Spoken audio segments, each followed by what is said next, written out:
Hi guys, a very warm welcome to all of you. अभी मैं Leo Tolstoy की book पढ़ रहा था, एना कैरेनिना। पहले ही मैंने पढ़ी है, लेकिन पहले मैंने उसको बहुत ध्यान से नहीं पढ़ा था।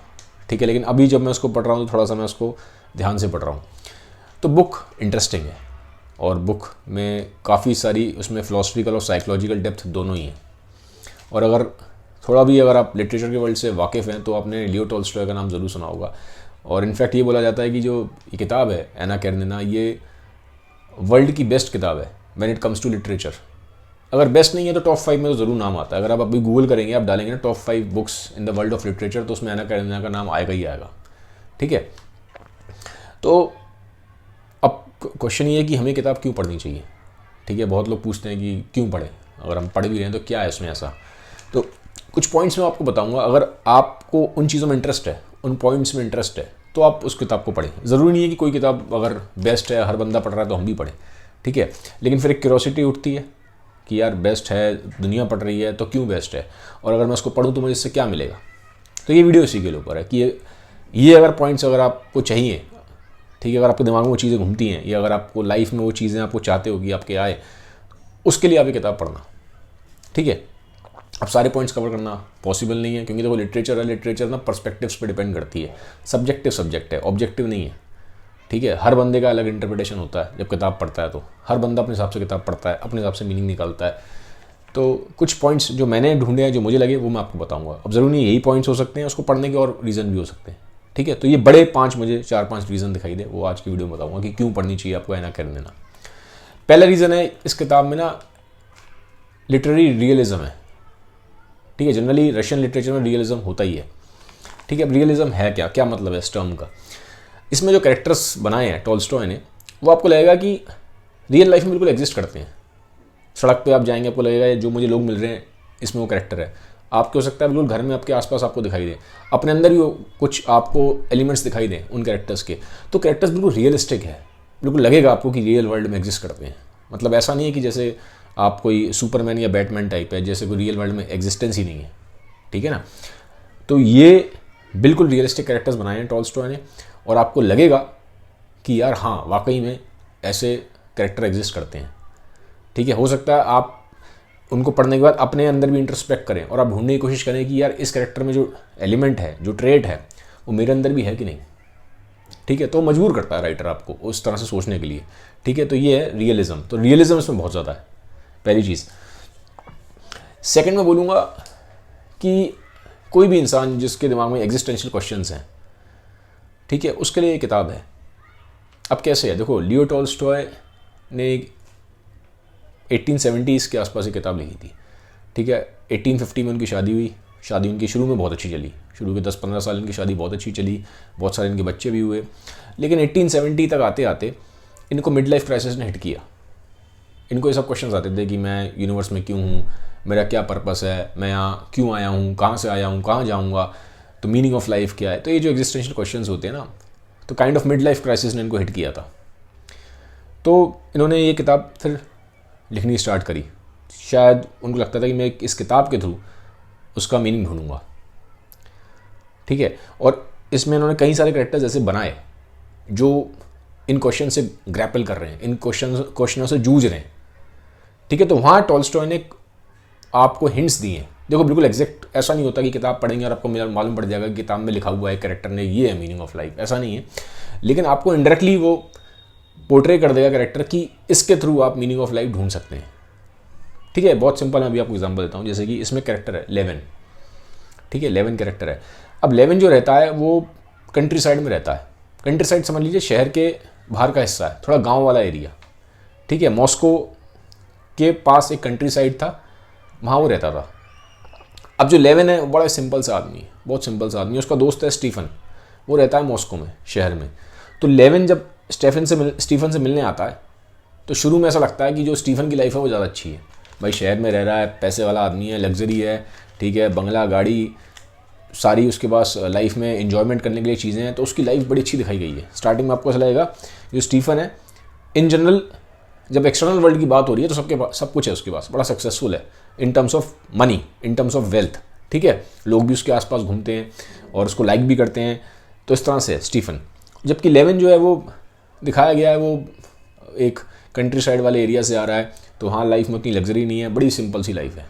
तो शुरू में ऐसा लगता है कि स्टीफन जो है ये वाली लाइफ ज़्यादा अच्छी है, बट जैसे जैसे कहानी आगे बढ़ेगी तो चीज़ें चेंज होंगी, और एंड में बहुत तक जो लेवन है ये सॉल्व करेगा जो एग्जिस्टेंशियल क्वेश्चंस है ना लाइफ के, कि किस चीज़ से हमें लाइफ में खुशी मिल सकती है, किस चीज़ से हमें लाइफ में मीनिंग मिल सकता है, किस चीज़ से हमें लाइफ में फुलफिलमेंट मिल सकती है, इसके आंसर्स लेवन को मिलेंगे। स्टीफन भी ढूंढता रहेगा, स्टीफन के अंदर एक इनर एम्प्टीनेस रहेगी, वो जाएगी नहीं, लेकिन लेवन को मिल जाएगा आंसर। तो कैसा वो पूरा प्लॉट उन्होंने बनाया है टॉल्स्टॉय ने, ये तो आप कहानी पढ़ के आपको मालूम पड़ेगा। मैं कहानी का जो मज़ा है वो ख़त्म नहीं करना चाहता। I don't want to steal the thunder, ठीक है। जो टॉल्स्टॉय ने लिखा है वो आप उसको पढ़ेंगे तभी आपको आइडिया लगेगा, ठीक है। तो अगर आपके दिमाग में इस तरह के क्वेश्चंस आते हैं, एग्जिस्टेंशियल क्वेश्चंस आते हैं, तो इस बुक में उसके आंसर्स हैं। फिर मैं बोलूँगा एक पॉइंट क्यों पढ़ना चाहिए इसको, ह्यूमन साइकोलॉजी की इंसाइट्स उसमें काफ़ी हैं, क्योंकि टॉल्स्टॉय के पास भी ना वो एक पावर है कि वो जनरली जो कैरेक्टर है उसके ब्रेन में जाके बैठेगा और वो उसके थ्रू दिखाएगा कि जो कैरेक्टर है वो सोच कैसे रहा है। अब देखो मोस्ट ऑफ द टाइम्स क्या होता है, हम दोस्तोयेव्स्की को एक साइकोलॉजिस्ट मानते हैं और टॉल्स्टॉय को एक सोशियोलॉजिस्ट मानते हैं, बट मैं इससे एग्री नहीं करता, ठीक है। अगर आपने टॉल्स्टॉय ठीक से पढ़ा है तो आपको दिखाई देगा कि टॉल्स्टॉय के पास भी वो इंसाइट्स हैं साइकोलॉजी वाली, ठीक है। दोस्तोयेव्स्की के पास तो है ही, क्योंकि दोस्तोयेव्स्की बहुत ज़्यादा मोनोलॉग करता है, इंटरनल डायलॉग्स बोलता है वो, कि जो बंदा है कैरेक्टर है वो अपने काफ़ी बार अपने बारे में सोचता है, अपने आप से बात करता है। दोस्तोयेव्स्की के पास तो है वो गिफ्ट इनर मोनोलॉग को दिखाने का, पर टॉल्स्टॉय के पास भी है, ठीक है। तो जब आप इसको पढ़ेंगे ये चीज़ आपको दिखाई देगी कि कैसे वो कैरेक्टर के ब्रेन में जाके टॉल्स्टॉय बैठता है और कैसे फिर वो उसके जो इनर थॉट्स हैं, जो उसकी इनर फीलिंग्स हैं, जो फील कर रहा है उसको बाहर निकालता है, ठीक है। और देखो साइकोलॉजी को पढ़ने के ना कई तरीके होते हैं, ठीक है। एक तो होता है कि जो हार्डकोर साइकोलॉजी की जो बुक्स हैं, टेक्स्ट बुक्स हैं जो चलती हैं कॉलेज में, यूनिवर्सिटी में, आप उनको पढ़ें, but most of the time जैसे मैंने उनको पढ़ने की कोशिश करी, ठीक है। थोड़ा बहुत जैसे फॉर एग्जांपल के लिए मैंने इसको पढ़ा था रॉबर्ट स्पॉल्स्की को। रॉबर्ट स्पॉल्स्की जो है वो स्टैनफोर्ड का लेक्चरर है, तो वो हार्डकोर प्रॉपर वो पढ़ा रहा है जैसे कॉलेज में पढ़ाया जाता है, ठीक है। न्यूरोबायोलॉजी पढ़ा रहा है, या फिर आप समझिए जैसे कि डेनियल कैनेमैन है, उनकी थिंकिंग फास्ट एंड स्लो है, वो आप पढ़ते हो, स्पॉल्स्की की बिहेव पढ़ते हो, ठीक है। तो ये जब किताबें आप पढ़ते हो तो बताइए भी साइकोलॉजी के बारे में नहीं है, वो न्यूरोबायोलॉजी बता रहा है, ये आपको कॉग्निटिव साइकोलॉजी बता रहा है, या फ्रॉइड पढ़ते हो, फ्रॉइड आपको साइको एनालिसिस सिखाता है, तो ये आपको इंसाइट्स देंगी और ये सारी काम की हैं अपनी अपनी जगह पे, बट कुछ टाइम बाद आप इन्हें भूल जाएंगे, ठीक है। जो बहुत अंदर तक आपके जाती है ना कोई चीज़, वो तब जाती है वो कहानी के फॉर्म में हो, क्योंकि हमारा ब्रेन थोड़ा इस तरह से वायर्ड है, हमें कहानियाँ ज़्यादा समझ में आती हैं, कहानियाँ हमारे लंबे टाइम तक दिमाग में रहती है, हम कनेक्ट ज़्यादा करते हैं कहानियों से, कहानियाँ हमारे इमोशंस को स्टेयर करती हैं। तो क्या ना लिटरेचर यहाँ पे आपको स्टोरीज़ के फॉर्म में बेटर इंसाइट्स दे देगा।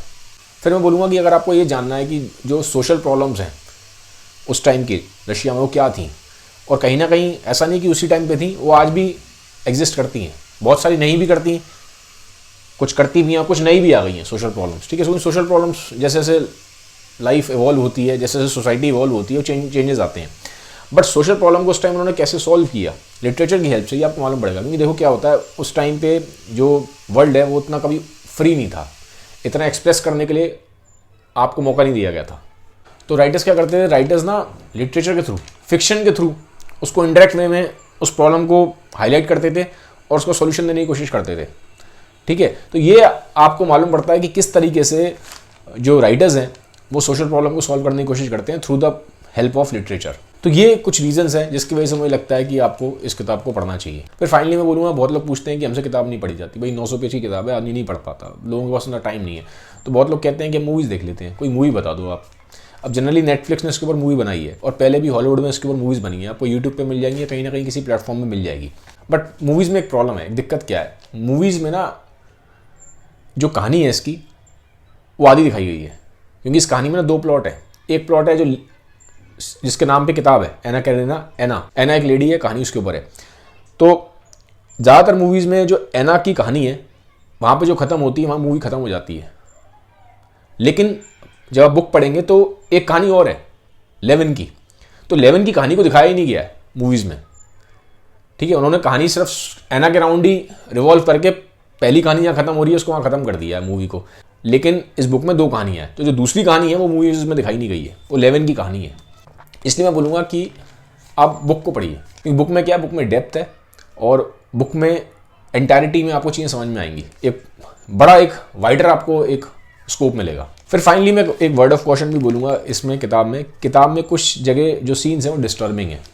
तो अगर आप लाइफ में किसी डार्क फेज से गुजर रहे हैं या अगर आप साइकोलॉजिकली परेशान हैं तो मैं बोलूँगा आप इस बुक को ना पढ़ें, क्योंकि ये बुक आपको कोई मोटिवेशन नहीं दे देगी, ठीक है। ये बुक आपको कोई पंप अप नहीं कर देगी अंदर से, ये कोई बहुत ज़्यादा आपके अंदर पॉजिटिविटी नहीं भर देगी, ठीक है। तो इसलिए आप इस किताब को तभी पढ़ें जब आपकी लाइफ अच्छी चल रही है और एटलीस्ट आप एक पॉजिटिव माइंडसेट में, ठीक है, ओवरऑल आप ऑप्टिमिस्टिक हैं, तब इस बुक को पढ़ना।